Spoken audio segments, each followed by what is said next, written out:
Hello everyone and welcome to Action RPG Build Guide Edition. Today I'm ready to drop on you potentially my strongest minion build ever. This is Lightning Retaliation Wolfpack, and yes, this build has taken down Aberoth. Not only did it take down Aberoth, not a single wolf died the entire fight. As always, I will show you every single facet of the build. Everything is timestamped in the description below if you need to bounce around. Let's not waste any time and jump right into this. Starting off with some gameplay. Now what you're looking at right now is 700 Corruption Retaliation Wolves. And the skills that we are using is Gathering Storm, Summon Wolves, Wolfpack, Frenzy Totem, Warcry, and Fury Leap. And I'm not lying. I have no reason to say it. I would be truthful. This, I think, is the best melee minion army build potentially in the game.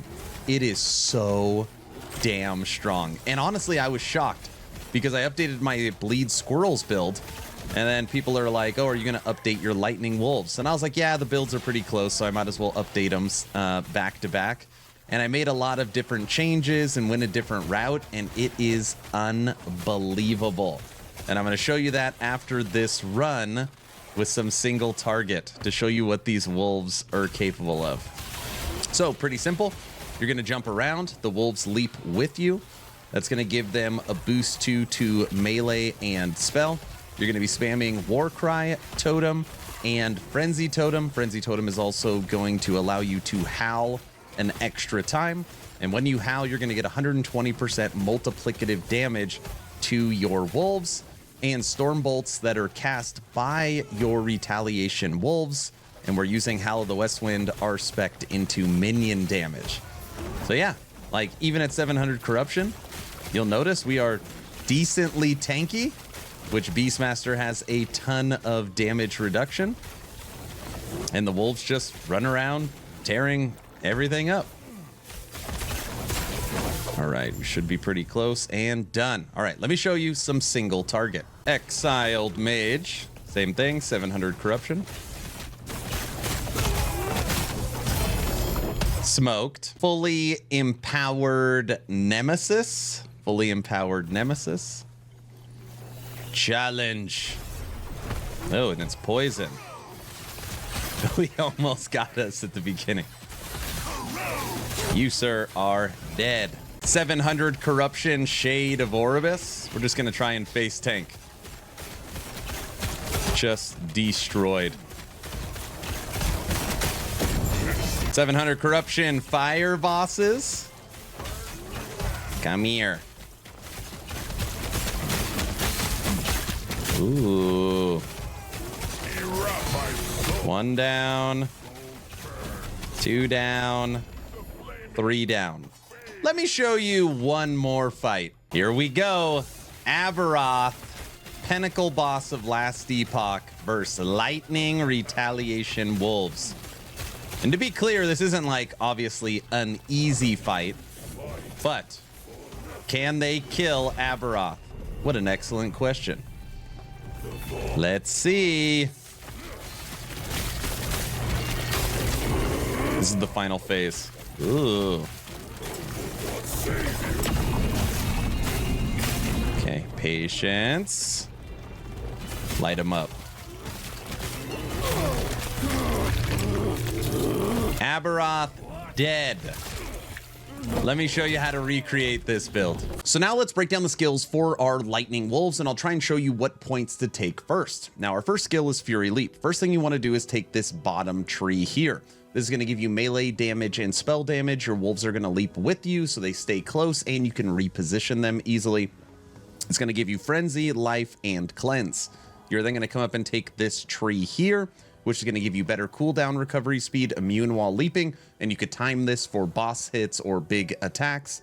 Less mana, bigger area, and of course we're going to take Storm Bolts for that lightning theming. Moving over to Summon Wolf, which we currently have 25 points into.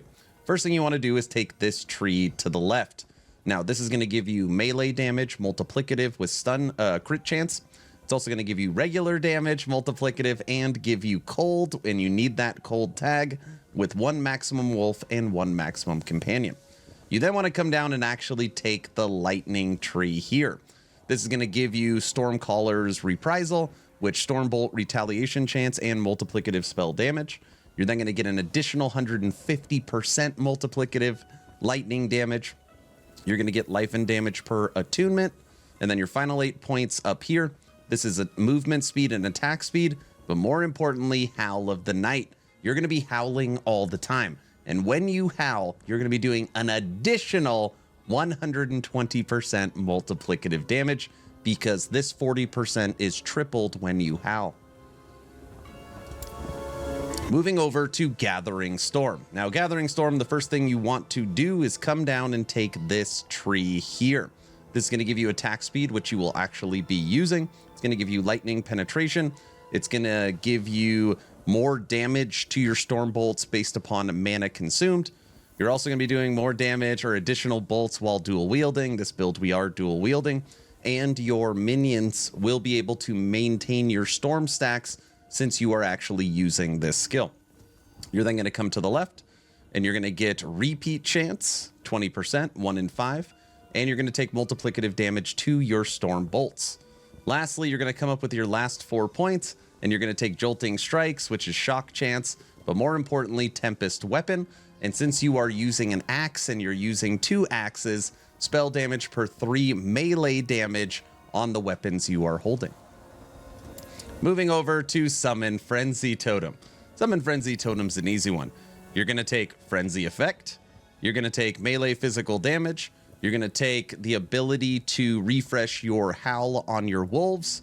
You're going to get more critical strike chance, 250%. You're going to get 125% health regen. This is for you and your wolves. And your wolves are going to get 6 seconds of haste, which is awesome. That's why they move around so quick. Last but not least, Warcry. Now, Warcry, I am not taking Berserk in this tree. We are focused all on our wolves and crit chance. So first thing you're going to do is you're going to come over to the right and bring the cooldown to 5 seconds and turn it into a Warcry so it goes off 3 times. And you don't really have to worry about the mana cost here. You're then going to come to the left and you are going to take this node, Bringer of Winter, which is going to give you 100% chill chance and an additional 100% crit chance. You're then going to come down here where you're invulnerable while Warcrying. So you'll have invulnerable during Warcry and immune while leaping. You're going to take healing, which is going to give you 900 life because the totem goes off 3 times. It's going to cleanse ailments. It's going to heal your wolves as well. And then the final 4 points gives you an additional 100% crit chance. So you're talking 100, 100, with another 250 here. That is 450% critical strike chance. And in the wolves tree too, obviously you have some critical strike chance here as well. You're critting almost every hit. Those are the skills. So now let's break down the passives. My Beastmaster is level 100 and I wish I had 20 extra points because there's just so much good stuff for this build. So you do have to make some decisions on what is better. And we did lots of testing. Now in the base tree, we have 8 into natural attunement for attunement and resistance, 5 into primal strength for strength and regen. We're taking Hunter's Restoration. We need the ability to dual wield. Hunter's Restoration will also apply to our minions. And I continue to take this node, Cornered Beast. I think it is really, really good. It's 20% less damage taken at low life, and low life is between 35%. When you're playing at 600-700 corruption, there's a lot of times your life is going to be pinging, but the enemies cannot kill you because with your endurance and with your low life DR, you're really tanky. It's just kind of scary to play that way. Now moving over to the Beastmaster's tree, we have 8 into Yersin Strength, 16% less damage, 5 into Porcupine Constitution, 15% DR, 2 into Call the Pack, 6 into Natural Fortitude for the health regen, 8 into Chase for movement speed and minion attack speed, 1 into Life of the Wilderness, which is going to give your endurance to all of your companions, 5 into Porcupine Constitution, an additional 15% damage reduction, and just in case you're keeping track, that is 15, 15, an additional 16, so now you're at 46, and then with this, you're at 66% damage reduction. Literally just from your passive tree. It's unbelievable. 10 into Viper Fangs, melee attack speed, an extra wolf. 3 into Cry, which is going to give you Serrated Claws, 60% companion critical strike multiplier. And then I wish I had 10 points to put into Ancient Might, and I wish I had 10 points to put in Axe and Claw, but we just don't have enough. Moving over to Shaman, 8 into Shamanistic Infusion for the attunement and minion penetration, 5 into Tempest Form. This is going to be how you keep your mana positive. You're going to gain mana when you actually attack with Gathering Storm. 2 into Stormbringer, 5 into Earthen Supremacy. This is going to give you stun avoidance per attunement and some attunement. 3 into Thunder. This is shared spell lightning penetration per 5 attunement. So that means this applies also to your Lightning Wolves and yourself. And I wish I had 2 extra points to put here as well. The final 10 goes over to Druid, 5 into Plating, and this is for Endurance Armor and Minion Armor, so 300 base Minion Armor for your Wolves. And then 5 into Druid's Prowess, which is 6 to Attunement and 6 to Strength. Those are the passives. Moving over to last Epoch tools, we're going to break down the blessings, idols, and gear, starting with blessings. Now, everything we have here is defensive. We are using Void Resistance, Critical Strike Avoidance, Endurance, Physical Resistance, and Health Regen. Health Regen slowly becoming one of my favorite blessings. Now, moving over to idols.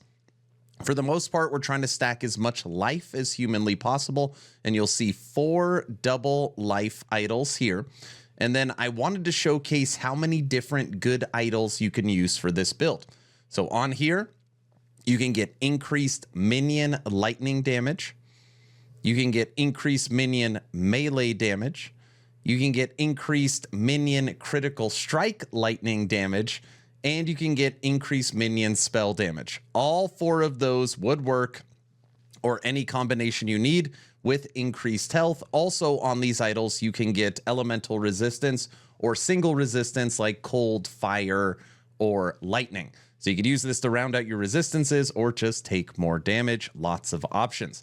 Now, when you are looking at the gear, there are a lot of legendaries I am using for this build, but they are very inexpensive, very easy to find. Every single one is basically a common drop. Now, the first thing that you need, and the only item that is truly required for this build, is Howl of the West Wind. And what this is literally your Lightning Retaliation helmet. It is literally designed for wolves in this build. Mine that I'm currently using is 3 LP. 3 LP is not actually that difficult to get, but at bare minimum, 2 LP for your Howl of the West Wind, and you want to try and slam a level 2 wolves on it. Okay? The next item you need is the Fang. Now, what the Fang does is make it where you can summon your wolves up to your companion limit, and on here, it's going to give you some melee damage, it's going to give you some life, and it's going to give you some resistances. If you do not have a Fang, it is technically not required, but on the skills, if you don't have that, you have to take this node, which is Safety in Numbers. So this node, you just got to pull a point from somewhere, will take care of that amulet, again, if you don't have a Fang. We are using a Ribbons of Blood. This is going to help keep your minions alive, and your minions cannot be critically struck, which is great. We are using a Dedication of the Erase, so we're using a Weaver Relic. And again, this is going to give us Primalist skills, and you're going to have less damage taken to slowed enemies, and your minions will have a chance to get Aspect of the Spider, which basically slows enemies around them, okay? The other items we are using is Tempest Maw, and Tempest Maw is going to give you 8 additional, basically, minions, storm sprites, from your weapons, because we are using 2 of them, and these scale with lightning melee damage, which is perfect, and give you strength and attunement. And again, let's just say your Merchant's Guild 3 LP is very, very inexpensive if you needed some good ones.